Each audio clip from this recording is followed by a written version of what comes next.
इस वक्त के आतंकी हमले के बाद एक्शन में भारतीय सेना। पहलगाम और राजौरी में सेना ने घेराबंदी शुरू कर दिया। आतंकियों की तलाश में सर्च ऑपरेशन चलाए जा रहे हैं। इससे पहले भी तस्वीरें हम आपको लगातार दिखा रहे थे। पूरा भारत इस वक्त एक्शन मोड में, और पूरे भारत की बात इसलिए कर रहे हैं क्योंकि यहाँ का बच्चा बच्चा हर एक इंसान इस वक्त अपनी ओर से जो एफर्ट कर सकता है वो एफर्ट कर रहा है। इस बीच भारतीय सेना लगातार आतंकियों की तलाश में जुटी हुई है। आतंकी हमले के बाद में भारतीय सेना एक्शन मोड में है। पहलगाम और राजौरी में सेना ने घेराबंदी की तस्वीरें लगातार आपको दिखा रहे हैं। आतंकियों की तलाश में सर्च ऑपरेशन भी चलाया जा रहा है। तो लगातार ऑपरेशंस चलाए जा रहे हैं, हर एक एंगल से जांच हो रही है। टाइमिंग पर क्योंकि सवाल उठ रहे हैं, क्योंकि ऐसी घटना ऐसे वक्त में हुई जब एक तरफ अमेरिका के उपराष्ट्रपति जेडी वेंस भारत में मौजूद रहे, प्रधानमंत्री नरेंद्र मोदी सऊदी अरब के दौरे पर रहे और 3 जुलाई से अमरनाथ यात्रा की शुरुआत होने वाली और इसके लिए बहुत अहम पड़ाव है पहलगाम। और ऐसे वक्त में इस टाइमिंग पर सवाल उठ रहे हैं कि आखिरकार किससे इतनी बड़ी घटना को अंजाम दिया गया। हर एक पहलू से इन्वेस्टिगेशन, पाकिस्तान पर कार्रवाई भी लगातार जारी है। इसी बीच आपको ये बताते चले कि हर एक अखबार क्योंकि तमाम एनालिसिस हो रहे हैं और इस वक्त मेरे पास दैनिक जागरण है। दैनिक जागरण ने कहा कि हमले के पीछे हमास और पाकिस्तानी आतंकी संगठनों का गठजोड़। फरवरी में रावलकोट और मुजफ्फराबाद में ये षड्यंत्र रचा गया। इजराइल में नोवा महोत्सव में हुए हमले जैसा है पहलगाम का हमला।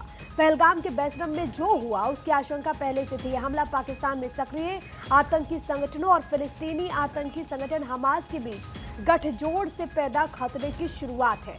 पहलगाम हमला भी 7 अक्टूबर 2023 को हमास ने आतंकियों की तरफ से इजराइल में नोवा महोत्सव के दौरान हुए हमले की पुनरावृत्ति जैसा है।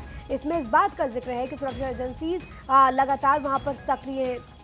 साथ ही साथ क्योंकि आप देखिए जो पाकिस्तान जैसे ही पूरा मामला सामने आता है, पाकिस्तान की तरफ से स्टेटमेंट दिया गया कि इसमें हम पर दोष मढ़ना गलत है, हमारा इसमें कोई रोल नहीं है। लेकिन दूसरी तरफ जिस लश्कर-ए तैयबा के मुखौटा संगठन द रेजिस्टेंट फ्रंट का नाम सामने आया, उसको जिस तरीके से संचालित कर रहा था सैफुल्लाह, उसको पाकिस्तान में वीवीआईपी ट्रीटमेंट दिया जाता है। सबसे बड़ी बात है कि पाकिस्तान का जो आर्मी चीफ है आसिफ मुनीर, उसकी तरफ से एक स्टेटमेंट दिया गया जिसमें उसने कश्मीर को लेकर के कहा कि ये हमारे जीवन का नस है।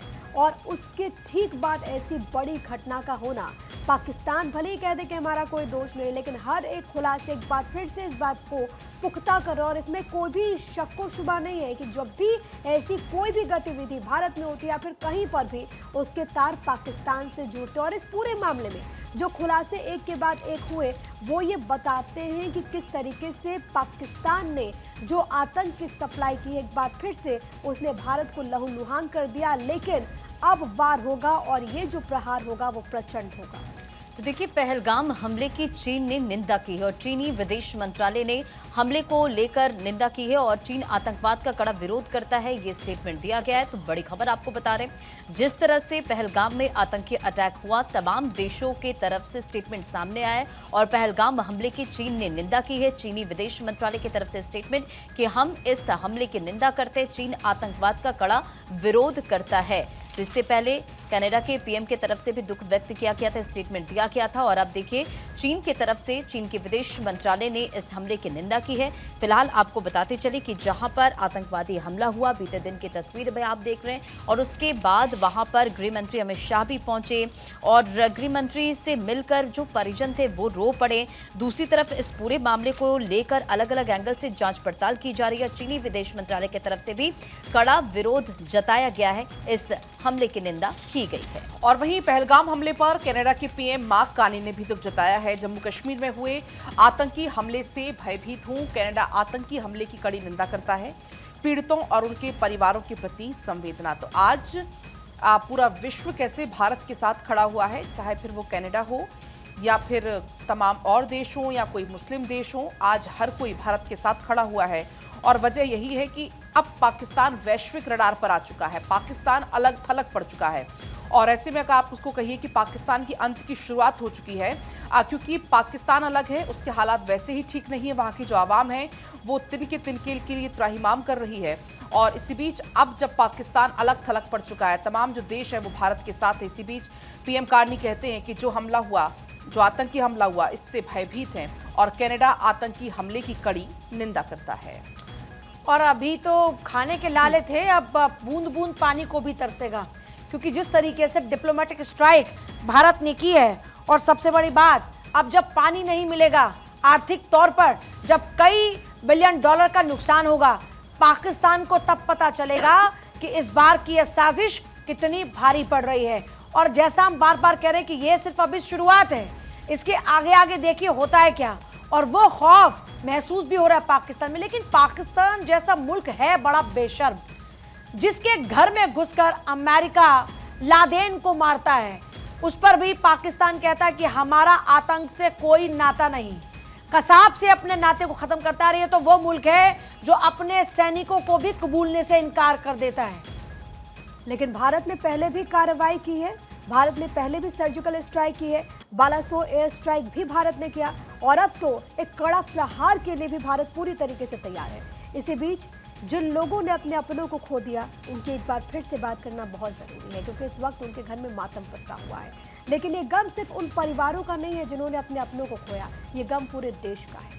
प्रशांत सतपथी, जिनका पार्थिव शरीर भुवनेश्वर पहुंचा, आपको ये बताते चले कि हमले में मारे गए प्रशांत सतपथी परिवार के साथ वो छुट्टियां मनाने गए थे, बालासोर के रहने वाले थे। ऐसी अनगिनत कहानियां, और हर कहानी आपकी आंखें नम कर देंगी। कुछ ऐसी ही कहानी इनकी भी थी।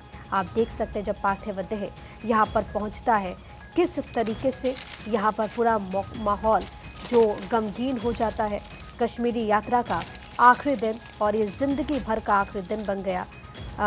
प्रशांत सतपथी जो कि अपनी पत्नी के साथ दरअसल यहाँ पर गए थे, और उनकी जान चली गई। पहलगाम में जो हमला हुआ उसमें कई लोगों ने अपनी जान गंवाई। 26 लोग जिनको मौत की नींद सुला दिया गया। जम्मू कश्मीर घूमने आए थे, इनका क्या कसूर था? इनको क्या मालूम था कि इनका ये सफ़र, इनकी यात्रा, इनके ज़िंदगी की आखिरी यात्रा होगी? तो देखिए, मंजुनाथ राव का अब जिक्र कर लेते हैं, जिनका पार्थिव शरीर पहुंचा बेंगलुरु और कुलगाम।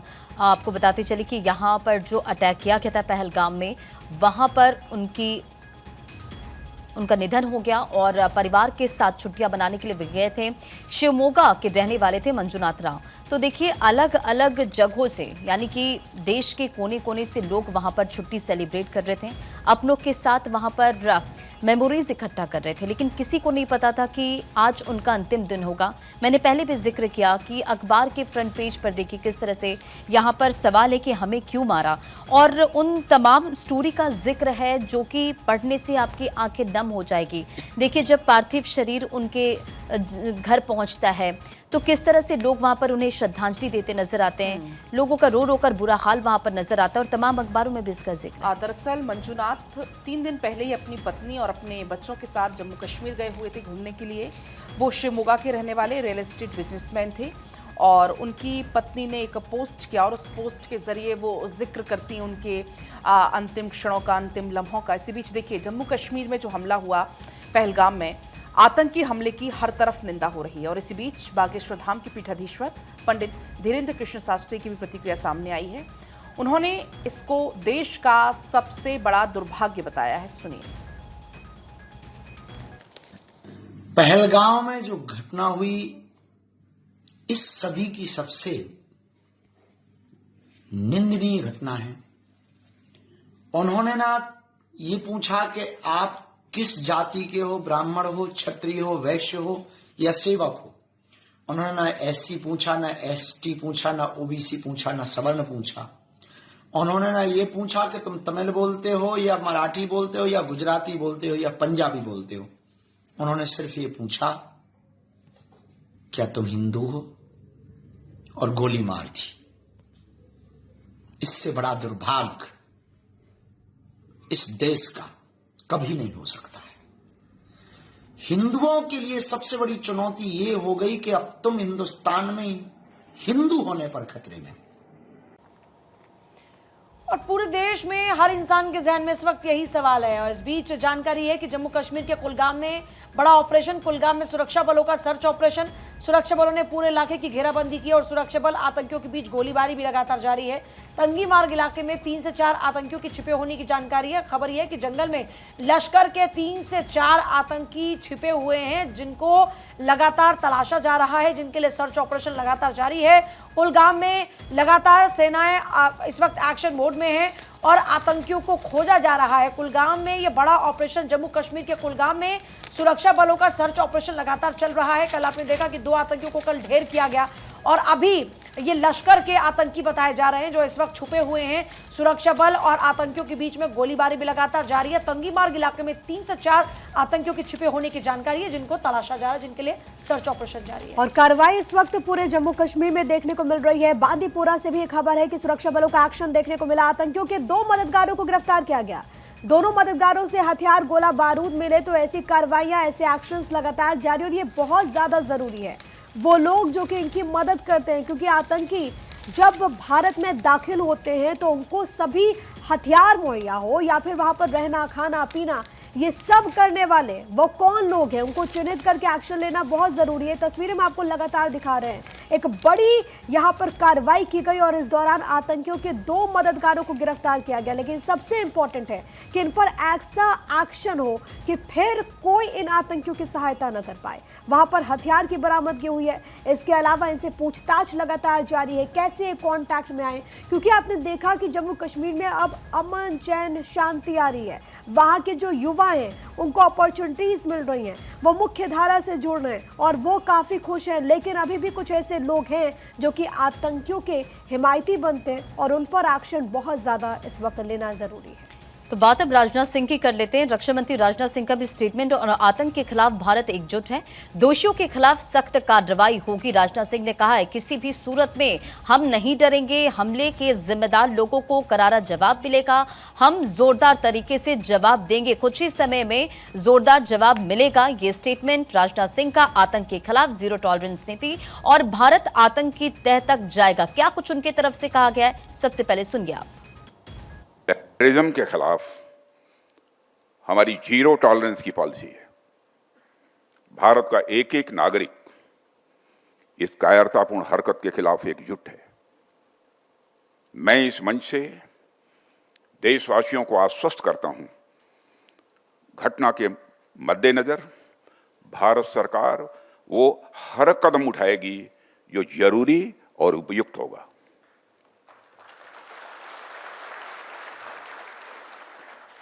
और हम सिर्फ उन लोगों तक नहीं पहुंचेंगे जिन्होंने इस घटना को अंजाम दिया है, हम उन तक भी पहुंचेंगे जिन्होंने पर्दे के पीछे बैठकर हिंदुस्तान की सरजमी पर ऐसी नापाक हरकतों की साजिशें रची हैं। भारत एक इतनी पुरानी सभ्यता और इतना बड़ा देश है जिसको ऐसे किसी भी आतंकी गतिविधियों से किसी भी सूरत में डराया नहीं जा सकता। ऐसी हरकतों का जिम्मेदार और इसके जिम्मेदार लोगों को आने वाले कुछ ही समय में जोरदार तरीके से नजर आएगा। मैं देशवासियों को आश्वस्त करना चाहता हूं।